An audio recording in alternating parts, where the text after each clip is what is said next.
Good evening, ladies and gentlemen. My name is Keith Fleming. This is the Daily Fix Show on the Fantasy and Frames Podcast Network. I am joined, as always, by my buddy, Joe the Brain Matz. But before I ask you a question, Joe, actually, this is kind of a question. How about them dogs? Jeez. I don't know what you're supposed to say after that game. I mean, I'm in shock. God bless TCU for at least scoring a touchdown so they didn't just get shut out as well to make it even worse. But, whew, I mean, yeah, you and I talked and we both thought Ohio State was the biggest threat to you guys. And I think that proved true. And got lucky in that. I don't think Michigan was going to do what Ohio State did. I obviously don't really think they would have done what TCU did either. But that's the way it goes. So I'm in a good mood, obviously, to say, even though the Falcons did win their last two games, like I've been saying, we knew on they this would. fucking We knew podcast they would. for a It month. was guaranteed. That's okay. Whatever. You know, who needs to pick fifth when you can pick 10th, Joe?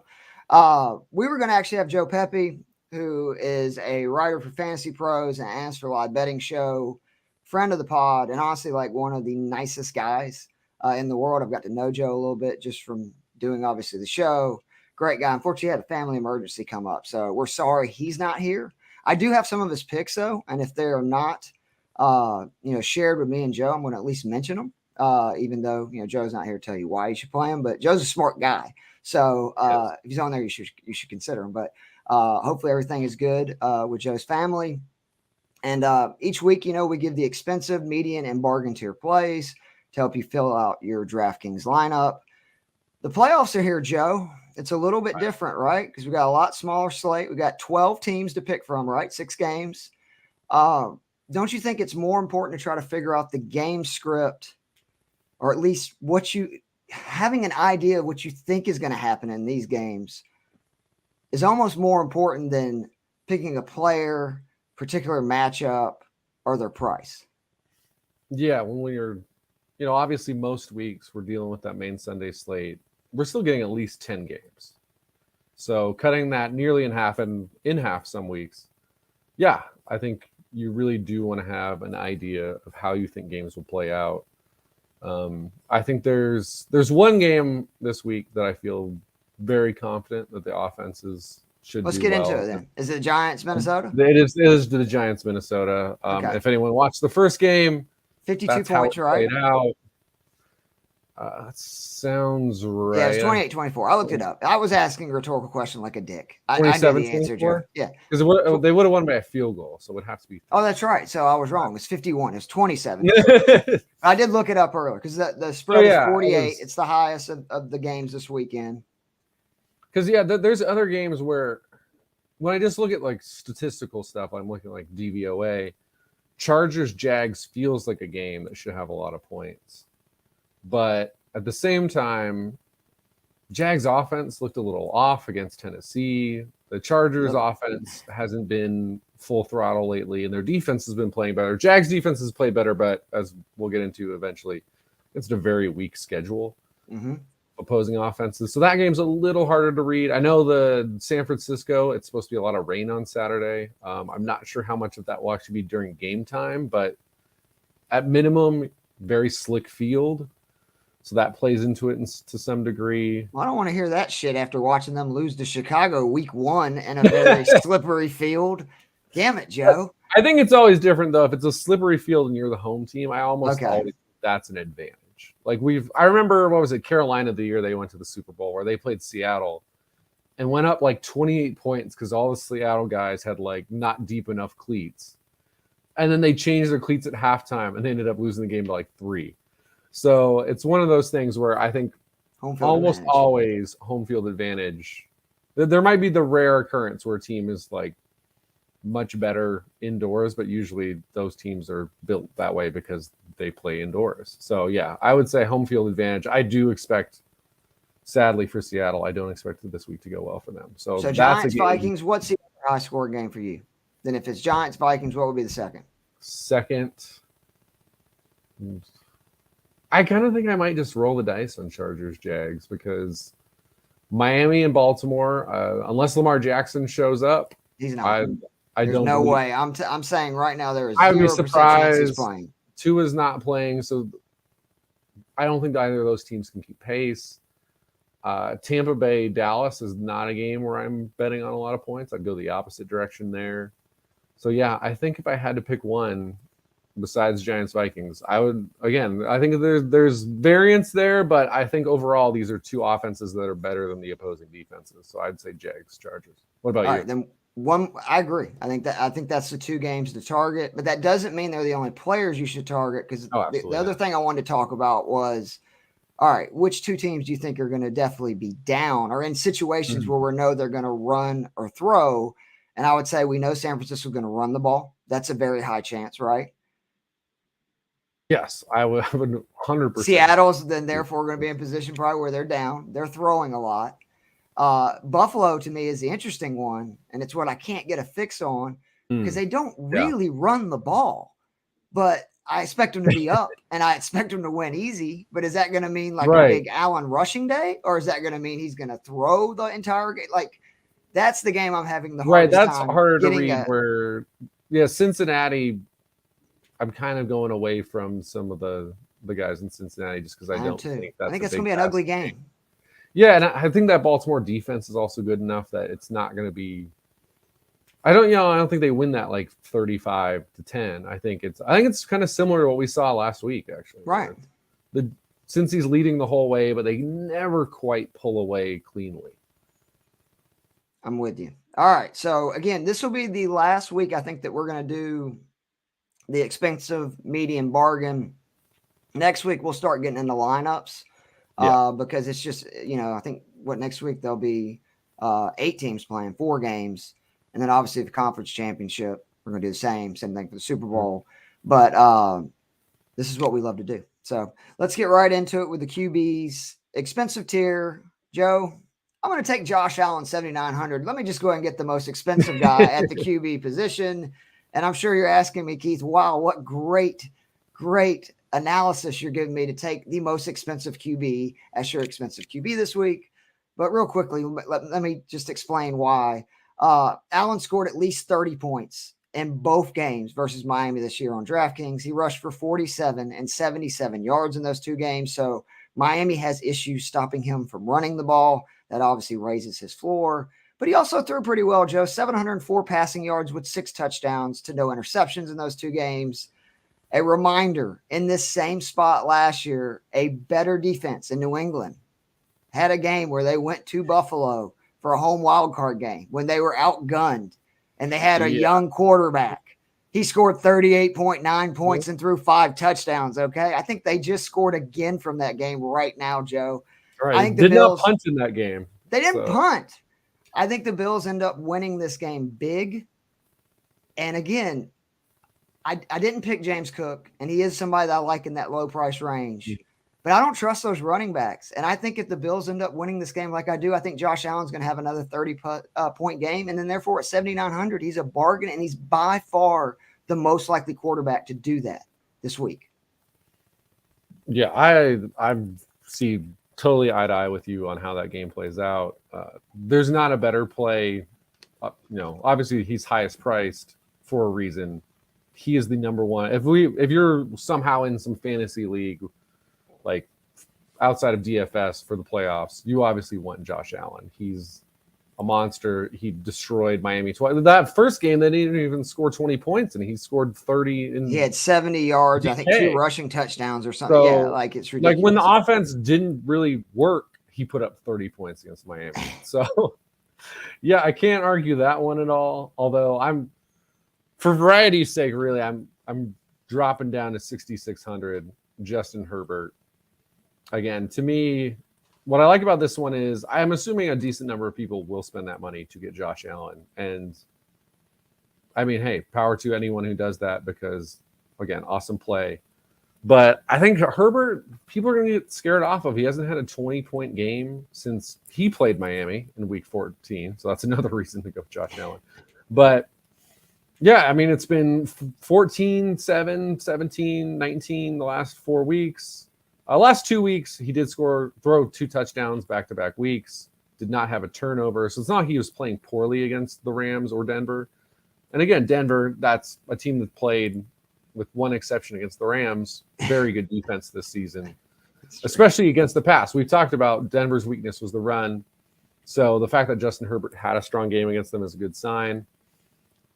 But yeah, I can't buy into this Jags defense. I know, there's been a couple times this year where I said this defense has fallen apart. They came back at the end. They rallied, helped get this team to the playoffs, literally scored the winning touchdown to get them to the playoffs. But I would keep in mind that the last 3 weeks during which they've only allowed one passing touchdown and they've had 2 interceptions and 2 fumble recoveries from opposing quarterbacks. So a 1 touchdown to 4 turnovers. That was against the Jets. And I'll be honest, I don't remember which guy for the Jets was starting that game. That was the last Zach Wilson game. Yes, it was. Doesn't really matter, but yeah, Zach Wilson, Davis Mills, and Josh Dobbs the last 3 weeks. I wrote that down for later. Yeah, that's pretty bad. I don't know that any team had an easier 3 weeks of opposing quarterbacks consecutively than the Jags just had. In the 6 weeks prior, they gave up 14 passing touchdowns to 4 interceptions. So I think that's more telling about who this team is. The other thing, too, is that I think it'll scare people off, which, again, I understand why it would scare people off, but I'm not worried about it, is the fact that the Jags throttled the Chargers back in week 3. That was a lifetime. But that was also Justin Herbert first game after breaking a bunch of ribs against Kansas City and probably shouldn't have even played that game. So, and he still gutted it out to nearly 15 points. So I just don't buy into this Jags defense. I think it's a mirage the last few weeks. I think Justin Herbert, we saw what he did against the Raiders last year when it was season on the line. He converted like 5 straight 4th downs. This is a guy I trust. This is a defense I don't. 6,600 is a totally reasonable price. If Mike Williams is out, does that change it all? Or do you actually? I almost think if Williams is out, he's more valuable because then you could stack. The stack is easier. Palmer, yes. Yeah, I mean, overall, obviously, I would prefer if I'm just going with Herbert that, like, hey, I'd rather have those guys out there. But yeah, it does get easier to figure out who you want to stack with Herbert. Because, although, again, he's also the guy where we've talked about before, you can do a Herbert Eckler stack. Yep. And feel good, which is not true of the vast majority of QB. And Allen's getting 55 targets a game right now, so. Yeah, Keenan Allen would obviously be the most obvious guy to pair with him. Although I do think, if Josh Palmer's price is totally reasonable, especially if Mike Williams is out there. Gerald Everett, I think, is a very reasonable. He's a guy you can throw in as even a third Charger if you feel that strongly about it. So yeah, I think there's a lot of options, and he's not that expensive at 6,600. I do think he's underpriced for sure. My median tier, because your median tier is actually my bargain tier, so we'll get in that in just a second. But I want to mention Kirk Cousins, 5,900. We talked at the top, the highest over-under of any game this week, Minnesota versus New York. You were right, Joe. It was a 51-point total, the first game. In their first matchup, week 16, 6 of the top 27 scorers on DK were Vikings or Giants players. Both quarterbacks were top 7. Barkley was number 2 at the back, a running back. 3 receivers were in the top 19. And obviously, Hawkinson was the number 1 tight end. So I really do think this is the game we're going to go to over and over again. I have a lot of plays in this. I know you do as well. But I discussed a few weeks ago, Cousins on the road compared to at home. Let's update that after 2 road games. At home, 20.5 points per game. And that includes a 3.5-point game versus Dallas. So take that out. He's probably averaging 23, 24 points a game at home, 18 touchdowns at home, 11 on the road, 4 interceptions at home, 10 on the road. He has 8 games with 19 or more points on DK. 6 of them are at home. 1 of them that is on the road is in a dome in Detroit, so that doesn't really count either. So basically in 7 dome games or 7 of his 8 highest scoring games. First matchup, he scored 24 points through 3 touchdowns, no picks. The Giants were killed by Jefferson and Hawkinson. Joe, I mean, you're a Giants fan. 25 receptions on 32 targets for 242 yards and 3 scores. What the fuck? 2 dudes. Oh, my God. I thought Thielen, I remember Thielen and Osborne doing it. No, it was just literally Hawkinson, Jefferson. I think even if the Giants win this game, they're going to have a hard time starting those guys. And obviously, if they get up, it's even better for Cousins. And we just seen this Giants team really struggles against elite playmakers, and that's what Justin Jefferson is, and really good tight ends. which TJ Hawkinson is. So I think Cousins at 5,900 is a really good value. Yeah. If people remember that week, I was very high on pretty much the entire Minnesota offense. And thankfully, I did have both those guys in a number of lineups. Because, we had a really good week, too. But yeah, like you said, Kirk Cousins, much better at home than he has been on the road. And yeah, I don't see a reason. The Giants are healthier on defense. They didn't make it an 8:00 game, Joe. I don't have to worry about that. Yeah, it's not like the Monday night game or the Sunday night game, so you don't have to go into full fade Kirk Cousins mode with this game. My hope is because it's not the 1 p.m. game that we'll still get a rough game from Kirk Cousins, but that's more of a hope and a dream than something I believe. I think you guys are winning in a shootout, bro. Yeah, that's kind of how I feel about it. And to your point, I think when you look at Hawkinson and especially Jefferson, they're kind of, it doesn't matter how the game plays out, because if they're just rolling the entire game, those two guys are probably powering it. If they fall behind, if this is like that Colts game, the Giants get out early, got a lead, well, they're throwing it around, and Jefferson and Hawkins are going to go. Yep. I like again, back in week 15, I said Dalvin Cook's not one of my picks. He could go off. That's how I feel again this week, but he's kind of the guy where he could get bottled up. Jefferson's not getting bottled up. Zero. This is not going to be the Packers game with Jair Alexander shutting him down. That's not happening. So yeah, Kirk Cousins, very solid play. And to your point about how this is the game we're targeting heavily, Daniel Jones at 5,700 is my mid-tier and your low-tier play. I can't remember. I read it somewhere in the last month. Daniel Jones is either first or second in the league in QBR, wow, which tells you, kind of how he's playing right now. Against Minnesota, 24.76 points, 300-yard passing game, which is only one of 2 300-yard games he had all season. That tells you a lot about this Minnesota defense. We go by DVOA, which I love because, again, Football Outsiders, they adjust for the quality of your competition when they're doing this. Jacksonville is the worst passing defense in the playoffs. Again, why I just picked against them. They're 30th in the league. Minnesota is the second worst that's in the playoffs at 26th. So, and I'll just read through this because the next worst is Miami, who's 25th. You just talked about Josh Allen.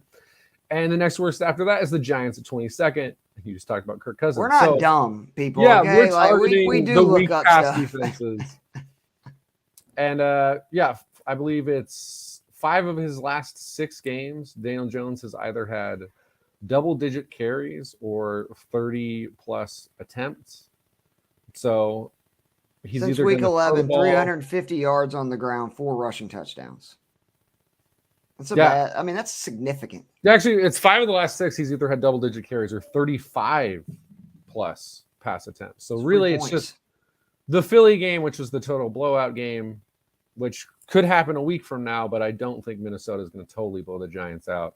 So yeah, I think, again, he's either a guy who's heavily involved passing it, which probably is how this game plays out based on Minnesota being bad at pass defense. Again, I think they're finished dead last, I believe, in points allowed to wide receivers. Yep. And then, the rushing threat is always there. The last time we saw Daniel Jones was against Indy. He had 90 yards and 2 touchdowns on the ground. And that's not even like a crazy thing for him this year. Again, this is a guy who ran for about 600 yards. White Vic, man. Vanilla Vic, I believe. Vanilla Vic, I like that better. Pro Football Reference, I believe that is listed as his other nickname besides Danny Dimes. I love it. So yeah, I think, and the beautiful thing about Jones is every pairing is incredibly cheap, unless you do the Saquon pairing, which is reasonable. But even then, Daniel Jones' price offsets Saquon to a degree, and if you throw anyone else in, they're dirt cheap because every Giants receiver is under $5,000. Bellinger is, I believe, right around $3,000. So you can go cheap with Danny Dimes and a couple of Giants and then just spend like crazy elsewhere. I love it. The only thing I want to add to it, 18 points or more in 6 of his last 8 starts. So at 5,600, that's kind of a bargain, man. I mean, if you're telling me I'm going to get 18 points for sure, 6 out of the last 8. And before Joe gives his bargain, because that was actually going to be Joe Pepe's bargain as well, he had Daniel Jones as his median. Yeah. Joe Burrow is his expensive tier, who I think that is a smart play in bigger tournaments because I think Burrow is going to be low owned. Yes, And I can I see that. said last week, Burrow has torched the Ravens. And last week was kind of a weird game. So maybe we shouldn't look into it too much with the Ravens basically just punting on it about an hour before it started. But the bargain tier they shared with you is your boy, Brock Purdy, 5,300 versus the Seahawks. Yeah, I mean, and there's a reason that Brock Purdy has been my boy, and he just keeps churning out solid games. Again, every start, he's top 16 points. The Miami game, which he played the majority of, but did not start, he hit 15. So he is yet, again, every single start this guy's had, he's avoided the little snowflake of doom that makes us feel bad about our lineups. Again, hasn't had the giant game. He's had one 20-point game. He basically just hits that like 16 to 19 mark every single week. Again, it's rainy. I do expect them to be leading in this game. So this is probably not going to be Brock Purdy's first, 30-point explosion game. But maybe he's a motor. Maybe. But again, 7 straight games. Every game he's seen significant time in, multiple passing touchdowns. So I believe he's had at least 2 passing touchdowns in like every game, or it's like 10 total that were from clean pockets. Seattle is not the team that's going to throw that off and suddenly be in Brock Purdy's face. If that happens, it'll be Philly, it'll be Dallas. Maybe that's when maybe that's when the clock strikes midnight, he turns into a pumpkin. It's not against Seattle. This guy who played Seattle week 15, 217 yards, 2 touchdowns, gave you 16.5 points. I think we're looking at something similar here. And again, I just look at this. The floor is insane for a guy at 5,300. I don't know if we've ever seen a quarterback at 5,300 where we've seen him for a month and a half churn out games where we'd be like, sure, I'd pay 5,300 for that. So the floor is crazy. You can spend elsewhere. I think, again, if you're looking at Daniel Jones, the other thing you can do there is you throw Justin Jefferson in because that's a great combo. Brock Purdy frees you up to combo with anything you want from any game because 5,300, he's super cheap. I do think probably the most obvious combo for him is going to be our guy, the tight end extraordinaire, George Kittle, who will be very heavily owned. So I do think that's one of the things you have to keep in mind, especially. I actually like putting him with McCaffrey this week and then running both Seahawks receivers back. If you're going to do that. I don't feel confident enough in the Seahawks receivers in this game to want to do that, especially DK. I'm leaning more towards Lockett in that situation. But I do think people have to keep in mind, like George Kittle is going to be a very obvious play to a lot of people. So make sure you have a couple plays in your lineup that you feel confident will not be highly owned if you're in a larger pool, if you're playing guys like Kittle. But again, Purdy, there's no one that outside of McCaffrey, none of his combinations are that expensive. Both their receivers are really low priced this week. And yeah, if you want to do McCaffrey, then he just helps offset that price point. All right, running backs. We talked about this game already. We're going to keep talking about this game. Yeah. Saquon Barkley, 7,900 at Minnesota. 27 touches in the first game, his second highest point total on DK for the season. He had 27.3 points. Giants are going to try to run the ball and control the clock in this game, I feel. I don't think that that's going to be able to work, and I think all hell's going to break loose early in this game, and that's why I think there's a lot of points. But I do think the first thing the Giants are going to try to do is to run it down Minnesota's throat. What I love about Barkley is obviously it's good if he runs it down their throat, but if they get down, he has huge upside in the passing game. Season high 8 receptions in the first matchup versus Minnesota. Their running backs in 11 games had 4 more receptions versus Minnesota. 6 games with 6 or more receptions, and running backs have scored a touchdown in 5 straight. Barkley's also, we talked about, just been so consistent. He's going to get you 16 to 18 points at a given. Like that's basically his floor. And he's still kind of due for that explosion game. That's one reason he intrigues me. Is we really haven't had like that 35, 40-point game. Who knows? Maybe he's waiting for the playoffs. But Saquon Barkley, 7,900 at Minnesota is my expensive tier running back. Yeah, and I'm riding with you on this one. Again, I think there's an argument for Dalvin Cook in this game because the Giants' rush defense is really bad. Can't tackle. But for whatever reason, I mean, he had like one 18-yard run I believe in that first game, and then otherwise it was 46 yards and 13 carries. Wasn't that you're talking about Cook, right? Yeah, we're talking about Cook here because yeah. I can see the argument for him over Saquon because he's the lower price point. I do think it's the better matchup. He hasn't looked that great over the second half of the season. He has, he had a 28-point game against the Colts. You just know Barkley's going to get the ball, though, is the thing to me. And that's what scares me about Cook. Yeah, and I kind of wonder if Cook is beginning, maybe he's just a little roughed up end of the season, but I also wonder if he's a guy we've seen the peak, and now it's the slow march to what we've seen in Dallas, where eventually you have a younger running back who is better than you. Looks and better. They keep just feeding Zeke anyway. But yeah, I think Saquon, I think he's looked really kind of since that second Washington game on, and then against Minnesota and Indy, he's looked fresher than he had since the first month of the season. That explosiveness is back. Again, that game-tying touchdown against Minnesota. That was a great run.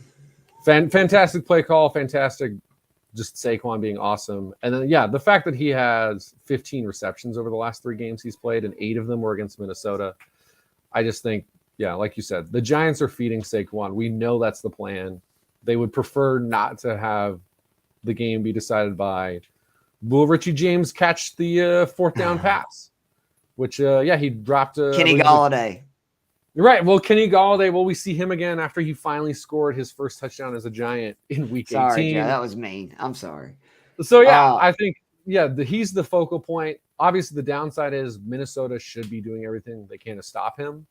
But that's why I feel even more confident in Daniel Jones than I do Saquon, but I still feel very confident in Saquon. We share the median too. It just makes me feel really good because, again, we don't discuss these before we get to the show and we see the notes. So why don't you go first, since we both got Travis Etienne? Is it your favorite running back? Because he's my favorite back this week. Travis Etienne is my favorite running back this week. I'm with you on this. Just an explosive player. We didn't see it so much against Tennessee, but that's an extremely great good run defense. He only saw 7 carries. Against Houston, a bad run defense. He had 9 carries for 108 yards. They were like, all right, this game's over. It was absurd. But it was 179 yards and 19 carries in the 2 games against Houston combined. We saw him shred the Giants, Denver, and Vegas midway through the season, 3 straight 100-yard, 20-point games. Again, the Chargers fall more into the bad run defense. This is a defense that was designed, I think, generally intelligently to combat the pass more than the run. Well, when you have Mahomes, Right. Again, DVOA, 10th against the pass, against the rush, 29th. This is just not a team that is designed or is general. Even in this game, I expect them to be like, hey, Trevor Lawrence is the guy we have to stop in this game. Right. And James Robinson, sadly, I did not pull up the stats beforehand, but I know he had an 100-yard game, just dominated when these teams played earlier. He is obviously not on Jacksonville anymore. It is the Travis Etienne show. So, yeah, I think you got a guy as explosive as Etienne, who also is involved in the pass game, and will give us a few automatic points there. And also just a guy that, if I'm right, that the Chargers have a lot of offensive firepower in this game and they're successful, Etienne's not a guy who fades out of the game plan, but because he has that receiving ability. Yeah. You said the Chargers run defense is not great. No. In their last 5 games, running backs have 7 touchdowns and 3 teams have rushed for 125 yards or more on the ground. On the season, they've given up 150 yards or more on the ground in 8 of their last 11 games, over 200 yards in half of those. This is a trash run defense. I think the Jags can stay in this game. I think this game's close, and I think Etienne's going to have a lot of rushing yards. To your point, though, I think the issue is going to be, can they slow down Herbert? Can they slow down that passing offense? Because obviously, as the Chargers get up, that's going to lower Etienne's ceiling. But I'd be shocked if he doesn't break a big one. Like, absolutely shocked. Chargers, 5.6 yards per carry allowed. Not surprisingly, that is dead last. Really interesting stat too about them is according to Football Outsiders, they're the number one defense in power run situations.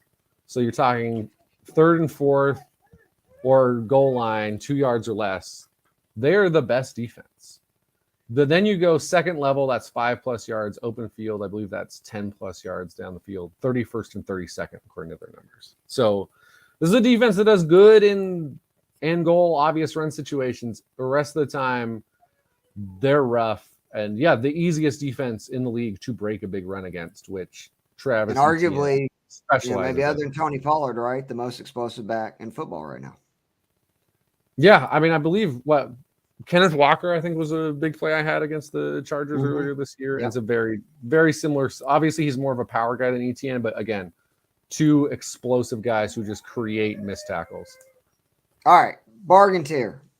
I was so close to going with James Cook here for 100 more. Give me Elijah Mitchell, 4,700 versus Seattle.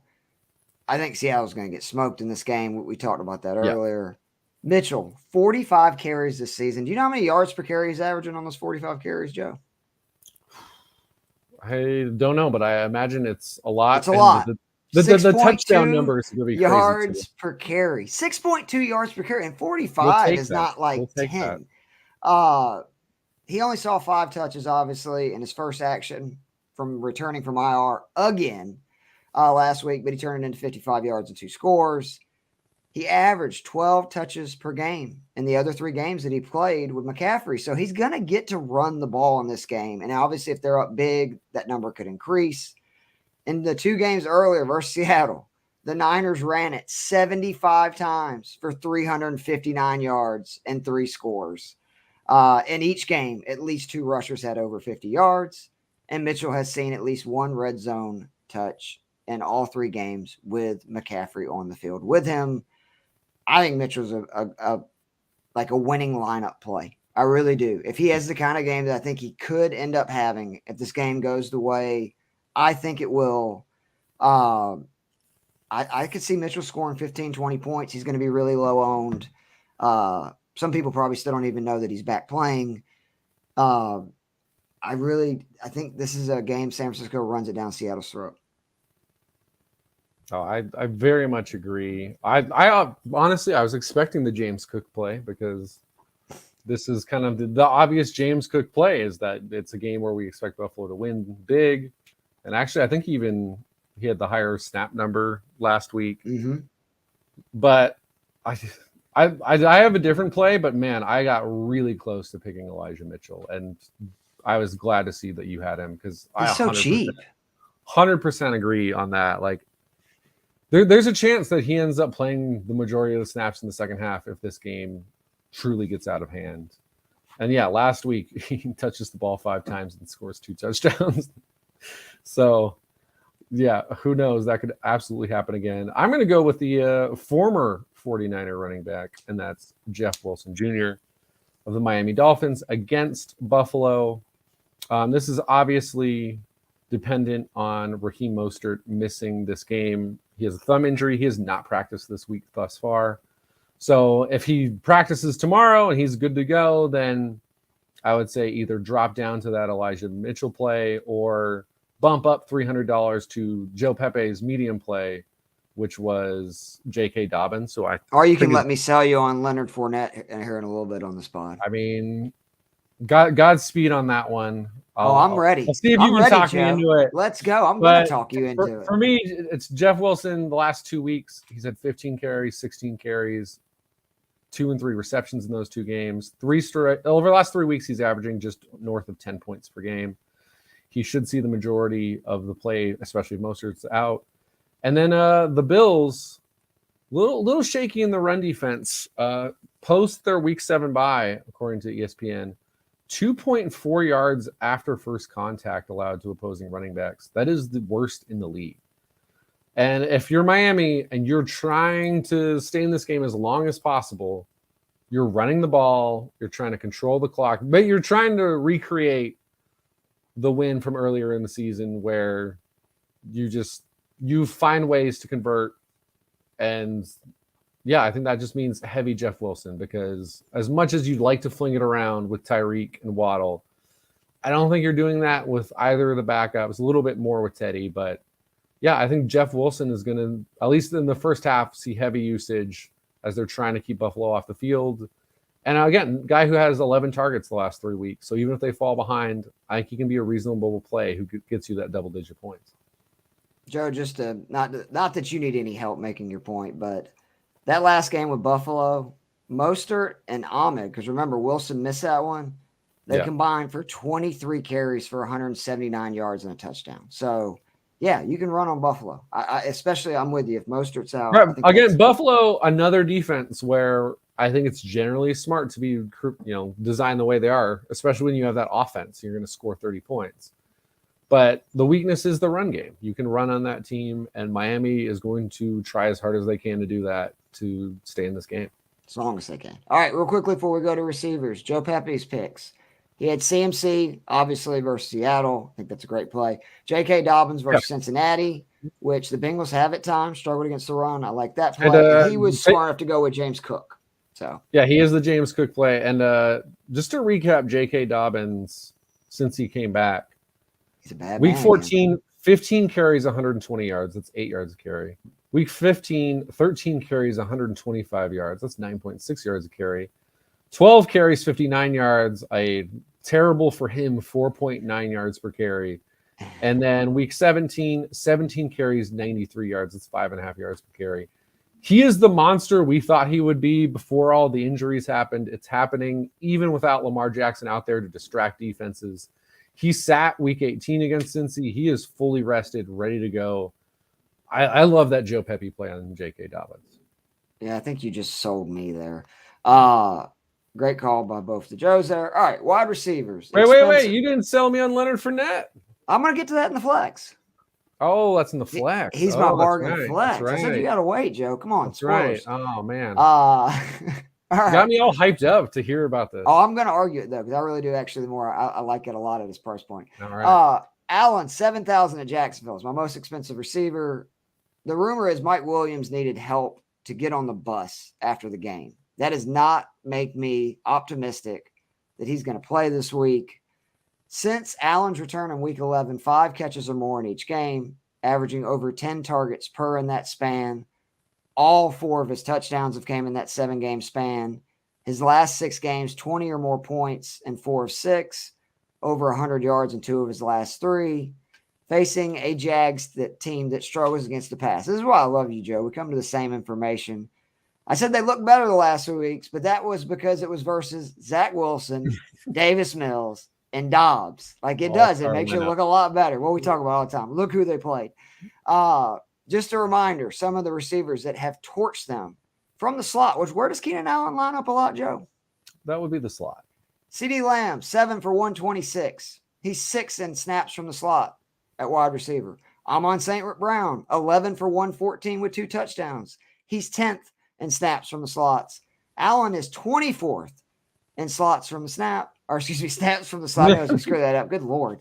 Despite only playing 7 games with a 75% snap share. So he's there more than anybody. And if that's not enough of just some of the receivers that have worked him, Devontae Adams, 10 for 146, 2 touchdowns. Michael Pittman, 13 for 134. I mean, really, with the exception of Lamb and Adams, St. Brown and Pittman are basically newer versions of what Keenan Allen is.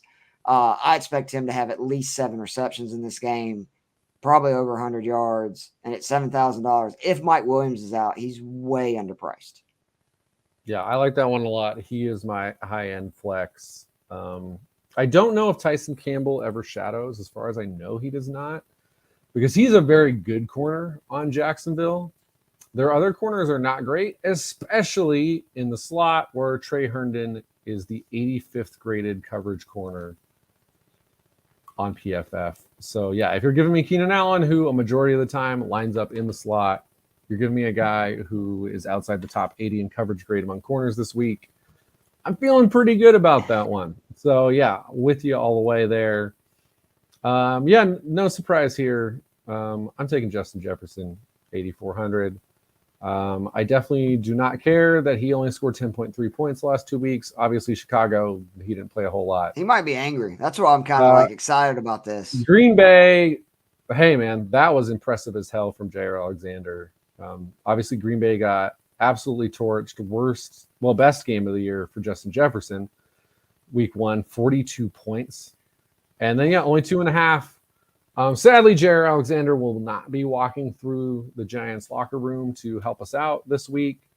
I believe Adoree Jackson, he's listed as questionable. Everything sounds like he will suit up. He is by far the Giants' best corner.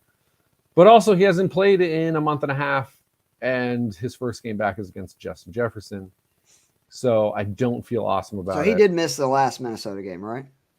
Yeah, he did not play in that game. Fabian Moreau largely shadowed Justin Jefferson. And as with many of the guys Fabian Moreau has shadowed since Adoree Jackson left, it went well for Justin Jefferson. 12 receptions on 16 targets. His one touchdown, he was actually we had the safety lined up over the top. We were trying to bracket Jefferson. He caught a 20-yard touchdown anyway because he's Justin Jefferson. Reminder that prior to the last 2 games where he A, didn't play that much, and B, played Jair Alexander, for the 5 previous games he went over 30 points. And the one game he didn't was against Sauce Gardner, where he still scored 18. So Justin Jefferson, there's no reason to go away from this. 8,400 is honestly a really reasonable price for a guy this good in this good of a matchup. Completely agree. Median tier, Tyler Lockett, 6,000 at San Francisco. I've been talking for about, again, the last 3-4 weeks about San Francisco's defense is great. It's turned into a great defense. But because of the way they play, they just consistently give up points in fantasy to receivers.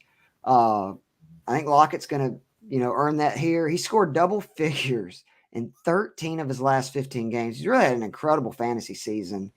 Caught a touchdown in 7 of his last 9 games. He scored 13 points or more in both games versus San Francisco. He averaged 18.25 points in those 2 games. Caught 7 passes or more in both of them.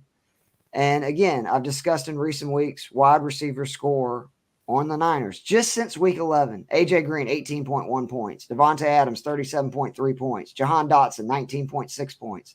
Terry McLaurin, 17.7 points. Tyreek Hill, 32.6 points. Gregory Dortch, 22.3 points. DeAndre Hopkins, 18.1 points. It happens over and over again. San Francisco gets up, and then late, these receivers end up putting garbage points, which they count just as much as points that are in early in the game. I love Tyler Lockett this week. He's a great chance to score a touchdown. And like I said, if you're going to go with Purdy and McCaffrey, I really like running Lockett back against him. Yeah, I definitely think if you're going with a wide receiver on Seattle, again, like we are assuming this team's going to be down, they're just going to have to throw it a lot. I think Lockett is definitely the play for me. My mid-tier guy is Chris Godwin at 6,400. So Keith, Chris Godwin has played 15 games this year. Guess how many of those games he went under 10 points on DK? 2. 1. Now, I'll admit that one game was against the Dallas Cowboys. So he only scored 6.5. But keep in mind that was. I thought you were going to say it was against my Atlanta Falcons' great secondary. Sadly for you, it was not. But so it was against Dallas. But keep in mind, Dallas had they were full strength with their DBs that game. Now, here we are in the playoffs. Trayvon Diggs still out there, still very good. But otherwise, you've got Nashawn Wright as the other guy on the outside. He's a guy in his second season who has played sparingly and not well during the times he's played. Deron Bland has played fairly well thus far this season, and he is the primary slot guy. Keep in mind, though, this is a rookie cornerback who was drafted in the 5th round. So I've got a rookie. Again, we're assuming Diggs primarily going to be on the outside, matched up against Mike Evans. That will be a great matchup to watch. But I've got Chris Godwin, who's riding 14 straight games of double-digit points on DK against a 5th-round rookie. Unlike you, I am not optimistic that Tampa Bay will be able to repeat their ability to run the ball as they did in week 1. Oh, I'm not saying they're going to run the ball. That's not Oh, why they're I just like going to score. Fournette. Oh, okay. Actually, yeah, He's going to catch a shitload of passes. I was going to say that actually makes a lot more sense. Yeah, I do not expect Leonard Fournette. I believe he had a 100-yard game against Dallas week 1. No. That is not why I'm on Fournette. Absolutely. Yeah, so I do not expect that to repeat. I expect Tom Brady to be carrying this team, regardless whether it's they're trying to come back or it's just a back and forth game. It's going to be on Tom Brady's shoulders, and he's looking to Chris Godwin, who has seen at least 7 targets every game since week 6, and actually 6+ targets in every game outside of that Dallas one. So I really think Dallas down the starting 2 of their 3 starting corners from week 1. Chris Godwin is a machine with Tom Brady. Roll with it. Yeah, that was a really good case. I had not really thought about him, but I will be putting him in lineups since we get off this recording. All right, so did you have a hard time picking between James and Hodgins? Because I was so excited when I looked down and just saw that you had James, because I have Hodgins for my bargain tier receiver, 4,100 at Minnesota. All of a sudden, he scored 14 or more points in 4 of his last 5. He's averaging 6 targets per game in that span.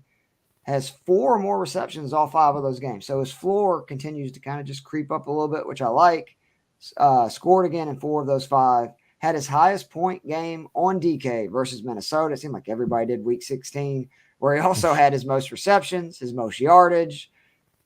He's a good receiver, Joe. I looked it up. He's 12th in contested catches percentage, 7th in fantasy points per target, 4th in QBR rating per target, 2nd in average cushion, and 1st in win rate versus man defenses.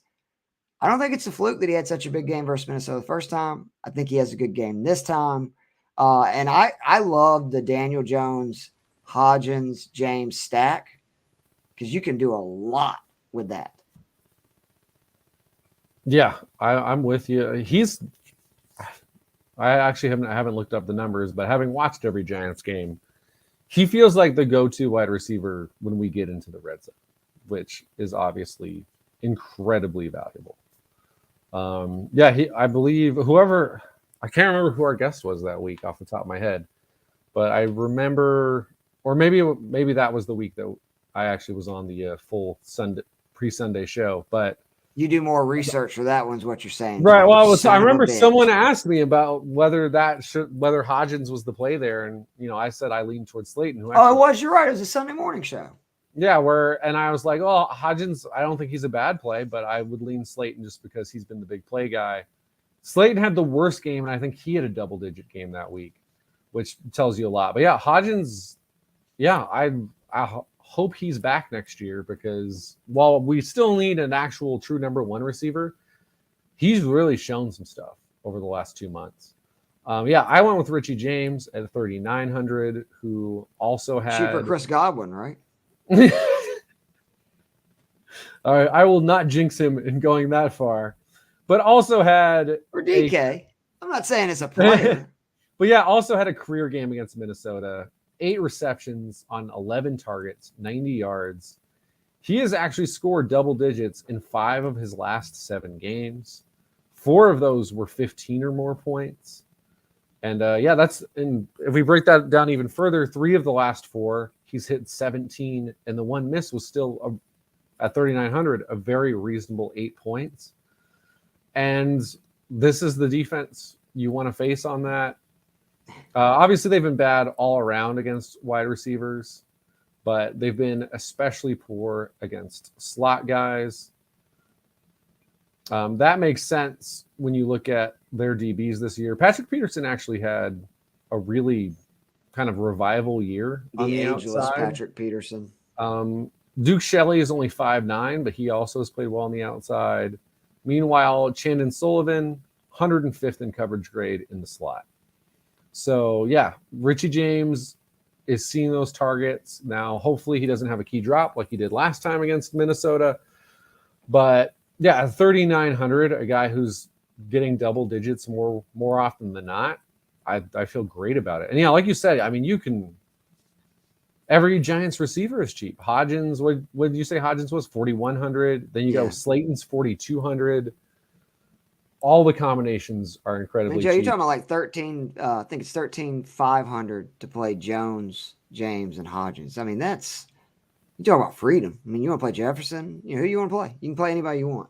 Oh, and again, on that slot number, Richie James, 9th in the league in total slot snaps. He plays there 75% of the time when he's on the field. So he will be seeing a lot of Chin and Sullivan.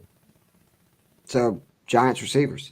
Real quickly before we get to tight ends, Joe Pepe had Jamar Chase, which, again, if you're going to play Burrow, you better play Chase. He has also torched the Ravens in previous. We talked about Joshua Palmer a little bit. That's his median tier. Again, if Williams is out, I love that play. He's 5,300.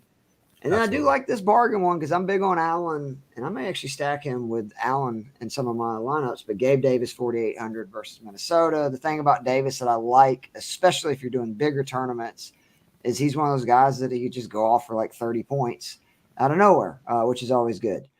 Tight ends. My expensive, I know, is one of your flex plays, which, I mean, why wouldn't it be? It's TJ Hawkinson, 5,100 versus the Giants. I was really close to going with Kittle here, and I just couldn't do it, man. I don't think we talked about it earlier. I just think San Francisco wins that game so easily. I don't know if it's a good script for Kittle, even though it's the terrible Seattle defense. But Hawkinson has scored double figures in 8 of his last 11 from weeks 10 to 17. And he has 9.5 targets per game, 6.25 receptions per, 3 touchdowns. He scored 38.9 points versus the Vikings in the first one. He saw 16 targets, caught 13 passes. 8 times this season, tight ends have caught 5 or more passes versus the Giants. 8 times this season, Titans have had 40 or more yards receiving versus the Giants. 4 times, 90 or more yards receiving. My one concern, Joe, is McKinney being back a concern? I mean, it's definitely helpful to the Giants. I know on the one of the touchdowns Hawkinson scored in that first game was contested play, reasonably covered, but it was against one of our backup safeties. So I think that helps the Giants, not to the degree where I'm going away from TJ Hawkinson. Because, he's a beast. I knew as soon as I looked at this, I was like, Kittle and Hawkinson, I'm putting both of them out there. One of them's just going into one of my flex spots because, I love actually the double tight end play with the 2 of them for putting one of them in your flex because, I feel great about Hawkinson as well. Right, and then, moving on, to George Kittle. I mean, it's like, come on, tell me about obvious. Him, 4 straight games, he's hit at least 12 points. Since Brock Purdy came in that first week with Miami, only 3 targets, 5 straight games. Since then, that Purdy's actually started at least 5 targets in all of them. He's scored 7 touchdowns over the last 4 weeks. So it's safe to say Brock Purdy's looking his way in the red zone. And I mean, we've talked about Seattle against tight ends. This is a defense that seems to just forget that tight ends exist on the. They're like the Texans run D, Again, 69.2 yards per game allowed to opposing tight ends. That is dead last. 14.4 yards on average per reception. That is dead last. Thankfully for them, they don't rank dead last in touchdowns, but still a very healthy 8 touchdowns allowed. And 2 of them were to George Kittle in week 15. So, actually, now that I'm looking at it, I forgot to look at their first game.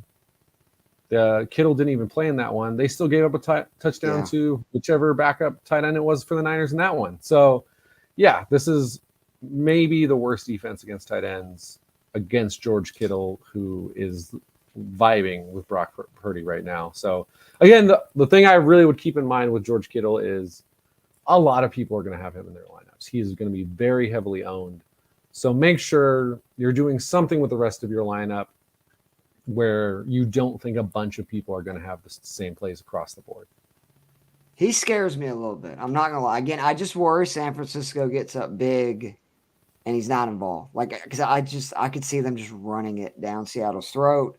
For that, I actually like the Hawkinson Knox stack with double tight ends even more. Knox is my median, 4,000.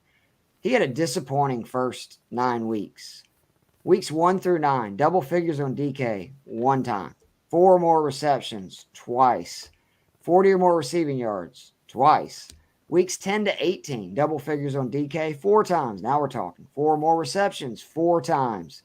40 or more receiving yards, 4 times. 4 touchdowns, all coming in the last 5 games. He's actually scored in 4 or 5. Miami, over their last 9 games, has allowed over 4 receptions per game to tight ends, over 44 receiving yards, and 6 touchdowns.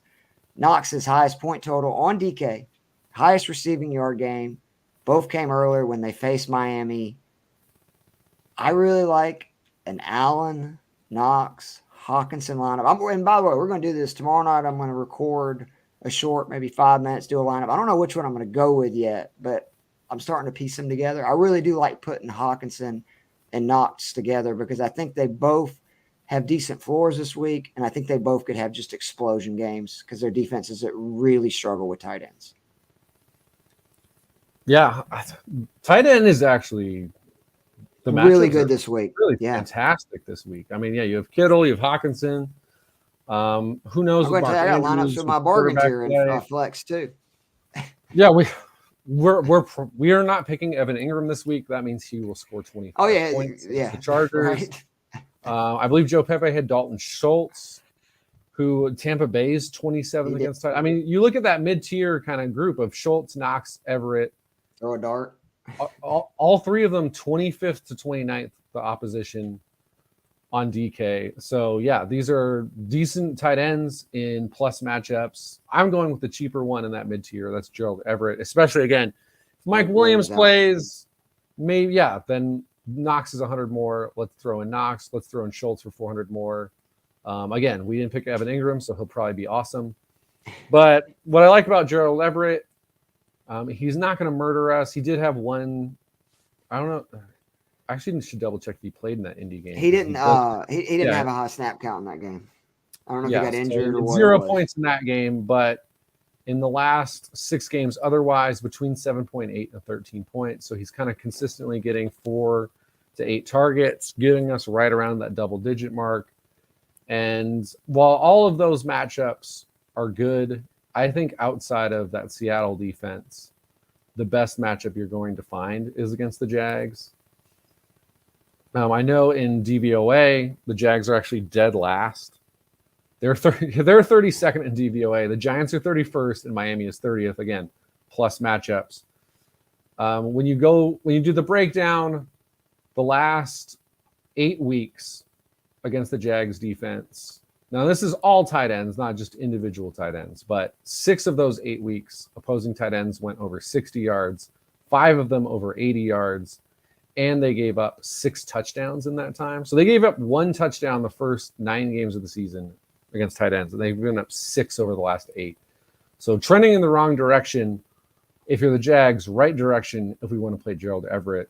So again, if Mike Williams doesn't play, Gerald Everett becomes just an incredibly cheap guy you can put in on your Herbert stack. And then spend a bunch of money on Keenan Allen or Austin Eckler, although I like Keenan Allen a lot more in this matchup. So, if you have a Keenan Everett or Palmer Everett, if you want to go cheaper and spend a bunch of money to get, a Jefferson or a Barkley, the combinations are really nice. Yeah. Man, you were talking me into some people here I wasn't expecting. Tight end is hard. There's a lot of good options. It's loaded. I got Isaiah Likely as my bargain tier, 3,300 at Cincy. Again, I think he's one of my favorite plays this week at this price. Now, granted, I know last week it was without Andrews or Dobbins. He scored 21.3 points versus the Bengals. But since week 7, he's had 4 more targets in 5 of 8 games, 30 combined in that 8-game stretch. 3 or more receptions in half of those, including the last 2. Consecutive weeks scoring a touchdown. He scored 19 or more points twice in 2 of the 3 games he's ran 20 or more routes. I think that's something that Baltimore obviously knows they're going to have to kind of throw the kitchen sink without Lamar Jackson at this Bengals. That's something I would look at, that he's had 2 good games when we let him actually run routes.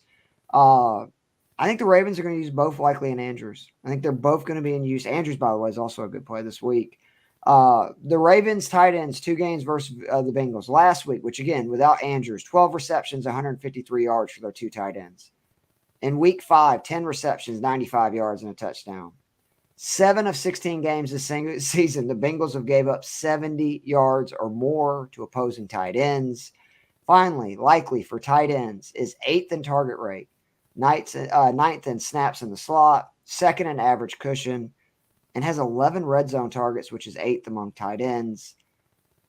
Again, at 3,300, I don't know if there's another guy this cheap that could have a 20-point game, which he's done 3 times this year. So I like Isaiah Likely a lot. In a game, I think they'll be down 3,300 at Cincy. Yeah, I mean, Isaiah Likely is a guy where if Mark Andrews wasn't in front of him, everyone would know who Isaiah Likely is. Yeah. Like he is that kind of talent as a pass catching tight end. And yeah, and it's not like they're deep at wide receiver. So that's why I think you're likely in this game. I'm kind of just going against the grain on this one because I don't think this guy's going to be very heavily owned. It's Hayden Hurst, 3,100 against the Ravens. Ravens, pretty good defense against tight ends. 8th on DK. I don't have some like secret they're actually terrible against tight ends. I think they're a good defense. They do a reasonable job against tight ends. The thing I like, though, is that Hayden Hurst, against all other teams this year, 4 targets in the red zone. Against the Ravens in 2 games and 60 routes, 5 targets in the red zone. Wow. So the Ravens, understandably, seem to be heavily, just trying to take away Chase as much as they can, especially after last year, what he did to them. Take away Higgins. Rightfully so. And they're leaving Hayden Hurst and his best game of the year, that first matchup against the Ravens. 17 points, 6 receptions on 7 targets, got a touchdown in that one. Last week, 5 points. But again, I mean, it's risky. It's Hayden Hurst. There's a reason he's 3,100. He's only averaging 8 points per game on the season.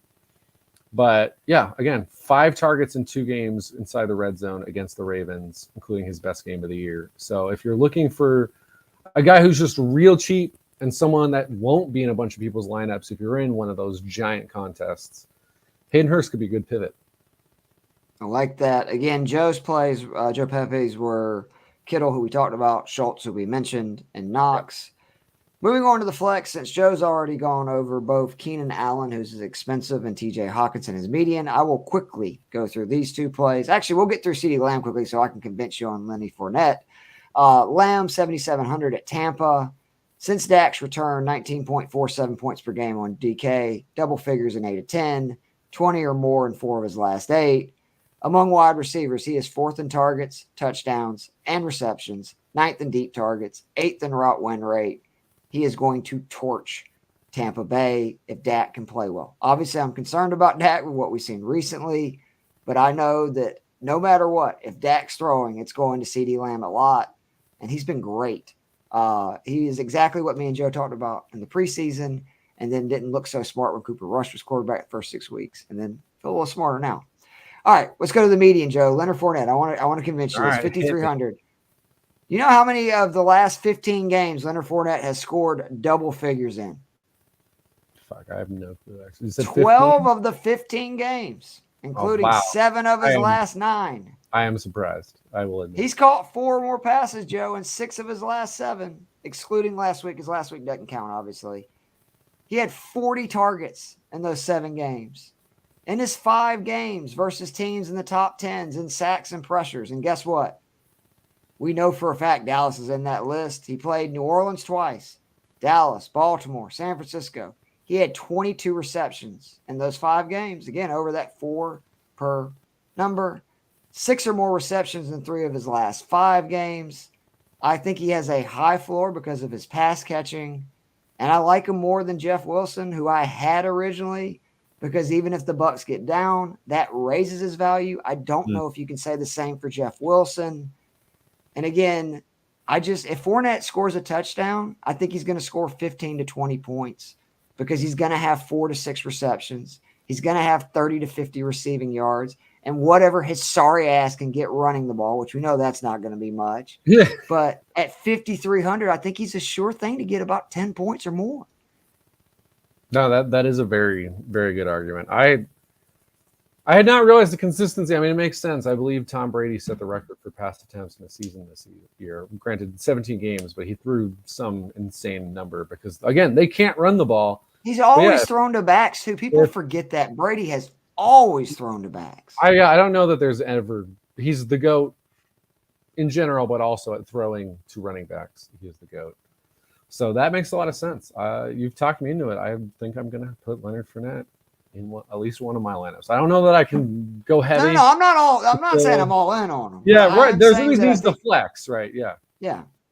But I also love your CD Lamb play. I was very tempted to put him in. He's too good right now. We share Zay Jones, so you go first. That's both of our bargain tier flex. I mean, part of this is I think there's the potential this game turns into a defensive battle. I think it's more likely to be a high scoring affair. And I just believe in Zay Jones. I know the last 3 weeks, not a lot happened in there. 13.6 points combined over those 3 games. But I mean, this is a guy who had put up 20 plus in 3 of his 4 games from week 12 through week 15. And that included games against the Ravens, who were a very good defense, and the Cowboys, who, granted, beat up in the secondary, but that's still a defense you have to get away from the pass rush, and then he got 109 yards and 3 touchdowns against. So I just see him as a guy, again, this guy 12.8 points per game on the season in DK, and he's priced at 4,300. It's disrespectful. Like it's ownership. It's got to be ownership. The next, granted, we're dealing with obviously a smaller number of guys than normal. It's only 6 games. But the next guy who averages over 12 a game is Deebo Samuel at wide receiver at 5,700. Granted, Gabe Davis is 11.7, but my point is, for the value for what he's done on the year, it's hard to beat. And I don't think a lot of people are going to go on it because, again, he hasn't been productive the last 3 weeks. Chargers, again, are a good defense against the pass. 6th against wide receivers on DK. But again, I think the Chargers score points in this game. That means Trevor Lawrence has got to come through for us. He's going to have to throw 30 plus, probably 35 plus times. And he's going to look towards Zay Jones. And I just think it's hard to beat that value. I think when I was looking at the cheap receivers, I was like, oh, it's the Giants receivers who are all collectively 400 apart. And it's Zay Jones. Those are the guys I'm looking at to save money, who I think will give me a good game, potentially a really big game, especially in Zay Jones, because we've seen it. And then I can spend money elsewhere.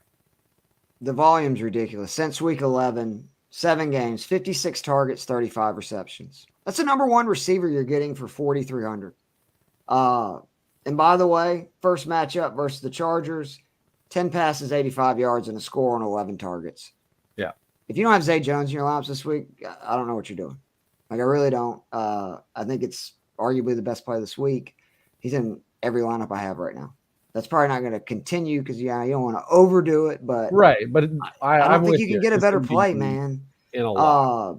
Joe Pepe had Jefferson. So, see, we don't have to feel bad. We weren't the only ones picking the most expensive guy. I mean, you should. Again, we've seen it already. DK Metcalf, who, again, I'm more on the both Seattle receivers I know than you are. Yeah, I wish I could have heard his argument for that because I'm not a big DK guy on this week. And then Deebo Samuel, who at that price point is an interesting one because they could unleash him. He could end up having 10 carries. I need to think about that a little bit more because I think he had like 60 yards rushing in the first matchup versus Seattle. So I will look at that again. But let's get on to the defenses, which, again, we don't spend a ton of time on that because – or a ton of money. Yeah, or a ton of money because it's defense. And really, Joe Pepe has a lot to do with that because he was one of the first ones that said, what are you guys doing? So for me, it's Buffalo 3,300 versus Miami. I think this is pretty obvious. No Tua. It's a rookie quarterback, right? Isn't he a rookie or is he second year? Oh, shoot. I want to say rookie. I think he is. Right? It's not a good situation. Remember, Mac Jones had a real trouble in this same spot last year, and this guy, no offense that Mac Jones, not that saying much. I like the Bucks 2,600 versus Dallas, which I know a lot of people think are crazy, but just a reminder, Tampa Bay did shut this team down week 1. I know that was week 1. And the Bucks defense has started bringing pressure, and Dallas's offensive line has been good at times and not so good at times. I think if Dallas tries to throw the ball out in this game, it could get they could have some real problems. I think if they are committed to running the ball, which they can do, they'll be more successful, but I think the Bucs are going to be a really low on defense, and I think there's a good chance they could end up having one of the highest point totals.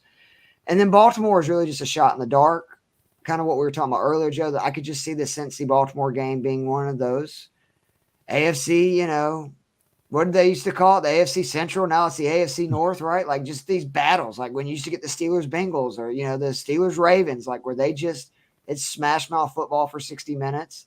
And the Ravens defense has been pretty good. So I would rather, again, this week, go with the 3,300, 2,600, 2,500, then spend on a defense and spend that money elsewhere. Yeah. Looking through this, I could see the argument for the Niners just because, again, I think it's rainy. I think they're winning this whole game. Geno is, I don't remember the number because I think he didn't look good last week. He killed me last week. I saw this, it was a tweet from, I think it was one of the PFF guys about his turnover-worthy plays this year, where he's second in the league in turnover-worthy plays, according to their charting. So at 3,600, I don't think it's crazy if you have the money. Well, again, if you go with some of our cheap wide receiver plays, you might end up with money left over. So I will say the Niners. So I'm going a little more expensive than you are because I'll go with the Bills as my mid-tier. I think, yeah, it's the Bills defense. A backup quarterback, especially if it's not Teddy. I just don't know how much Miami's going to do. And probably my favorite play, because again, I would still prefer to save money, is Tampa Bay against Dallas at 2,600. So you do like that? That makes you feel better. I like it a lot. Lamb concerns me to the points you made there. I think Hawkinson probably does all right. But yeah, I mean, again, if we're talking about quarterbacks who I think are good but are turning the ball over too much, it's Dak Prescott's the poster boy right now. What the fuck's going on with that guy, man? I will say, I think anytime I see you have multiple home dogs during a playoff week, at least one of them will win. So if you think it's the Jags, then hey, they're 2,700. Maybe they actually do limit the Chargers. But my inclination is the Bucs are going to upset the Cowboys. In which case, I think their defense has a strong game, because I don't think, as much as I like the Godwin and now Fournette combo, I think it's a lot of receptions leading to an okay number of points. This is probably, to me, a 17-13. It's the Bucs 3 yards in a cloud of dust. They just don't run it. They pass 3 yards in a cloud of knowing the Bucs this season, it's 10 minutes to go, and they're down 16-7. And then the refs really start working for Brady, and the bullshit Mike starts. Does something stupid, and then they end up winning 17-16. And then they're making a sequel to 80 for Brady. So that's right, 90 for Brady, which is not fuck him and fuck that movie. Of course, it's the Falcons Super Bowl. Of course, it is. I just read this yesterday. I hate everybody and everyone. Joe Pepe had, I think, some really interesting defenses that he thought about. The Bengals versus Baltimore. Yeah, for sure. I love it. 3,800. Can't argue that. The ones I like, though, the Giants versus Minnesota. Hey, man. Cousins will lay an egg as much as he will lay an egg. I don't think anybody's going to have him. And the Giants do bring pressure. They do. They get sacks. And then the Seattle one, this is what I love about Joe. He says, fuck it, I'll take the cheapest team. Give them to me. He's not taking Miami because they're 2,300, but he's taking Seattle. He knows the weather's going to be bad. Again, if it's a big one, sometimes you got to take these swings to have a chance to win. So I totally understand that. So again, on that Seattle point real quick. Yeah. We talked earlier, and I did say that I think that generally helps the home team, but I didn't really think that hard about how Seattle is the road plays team. in rain. Yeah. And I mean, it's not like they're traveling far. They play in the rain a lot. Yeah, if you want to say hey, this is the Brock Purdy falls apart game. Again, if that happens, I think it's probably against Philadelphia. But yeah, if you have that vibe that, hey, Brock Purdy in the rain, first playoff game, this is the last pick of the draft last year. It's already insane that he's come this far. It's not a crazy play, especially at 2,400. All right, so we have reached the end of the wild card weekend plays for DraftKings. Again, we hope everything's okay with Joe, who is just, again, the best dude in the world, and family emergencies are never fun. So, but we will be back next week, obviously, covering the divisional round. I don't think I'll have a chance to take Fournette again, but I might, and maybe I can make another case for him. But Joe, good job by you. And for Joe and me, this is the Daily Fix Show on the Fantasy and Frames podcast. We will see you guys soon.